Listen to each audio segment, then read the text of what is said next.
And so we lurch, like a Frankenstein. No, not the monster, like Mr. Frankenstein. You know, Victor von Frankenstein. What you might not know, he'd had a compound fracture in his right leg as a young child, left it completely fucked up. And then, purely coincidentally, and quite annoyingly, developed chronic sciatica in his left leg in later life, completely fucking that one up as well. He lurched everywhere. The whole thing with creating the monster was nothing to do with what you're thinking. No. He created that monster just so that he could be athletic vicariously through his own creation. True story. Yes, it's day 20 of Chocco Vin. It's day 20 of opening a smelly thing and saying, oh, this thing smells, because it's a scented candle. If they didn't smell, they'd have a dog. I don't know how that goes. This candle has no nose. How does it smell? Woof. Yeah. If they didn't smell, there'd be a little bit of a, like, it's just a box of faulty tea lights. Again, it smells yellow. Actually, this one smells slightly more hopeful than the previous yellow. This hope is growing, and it's growing because it's going, oh my God, there are so few days left that we have to struggle through this. The light at the end of the tunnel is not an express train coming to mow me down. Or is it? Either way, it'll soon be over. Yep, it smells yellow. I am going to light it after moving some things out of the way and putting it in there. I'm going to attempt to light it. I'm going to fail to light it. It lit. It lit quite sort of viciously. Spontaneously? Not spontaneously. It lit with vigour. Vigorously. That's the word I was probably looking for. Speaking of vigorous, just how much is today's wine going to assault my mouth, my stomach, all my internal organs, and everything on the way out? Not as badly as I could have feared. I keep seeing these labels and these words and thinking, yeah, you stealth warfare Australian so-called vineyards, I know your game. But it's not. It's a Chilean Merlot, which is good. Possibly. Well, it isn't as bad as an Australian one. Even if it's a bad wine, it's still better than it could have been. The majestic condor glides gracefully on the updrafts of pretentious bollocks on a cheap, mass-produced small bottle of wine. The Andean mountains over the skies of Chile. In local mythology, the condor is considered who gives a fuck, is the wine any good? So that's what it says. Yeah, no it is.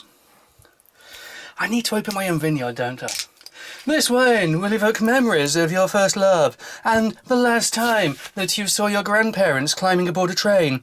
By the way, who gives a shit? It's wine. Drink it. Which I shall. That tastes like a very average Merlot, which I can live with. But I don't think I'd marry it. Live with it, yes. You know, maybe share the bills, do a little bit of the cooking. That would be a really good wine to cook with. I think we could have a good evening doing that. But no, I don't think I could fully commit to a lifetime with it somehow. Let's just check.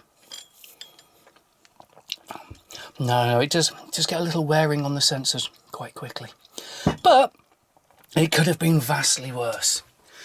And it's lights down, relax into the candlelight, and try to find in the dark, because I always do this after turning the lights down, because I might be a bit of an idiot.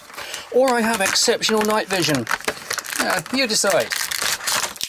And it's time to see what Joe Bangamontes has got for me. And it's going to be the pistachio one because it's green. It's the marooned pistachio.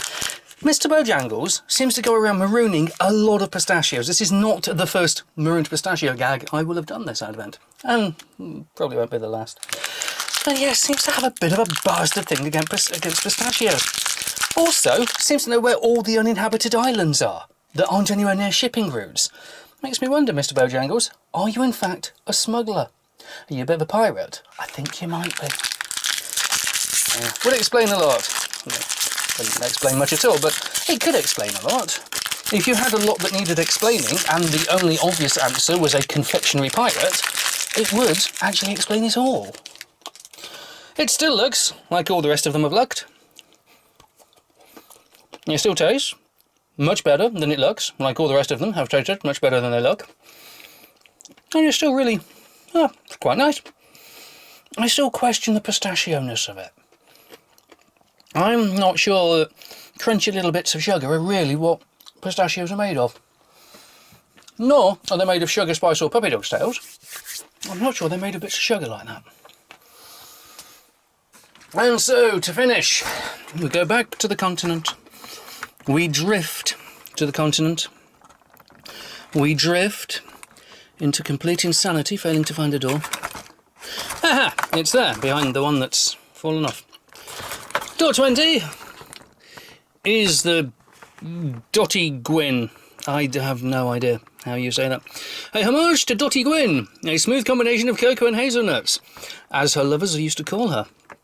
For irresistible melt in the mouth experience, as she used to call her lovers. Yes, it's the Dotty Gwyn. I know I've had one of these, I can't remember what I thought of it. I think it's a chocolate. I think the name is something I cannot pronounce and will only offend people even more than my risque humour there if I try to. I also think it's one of the more average ones. Oh no, it's not.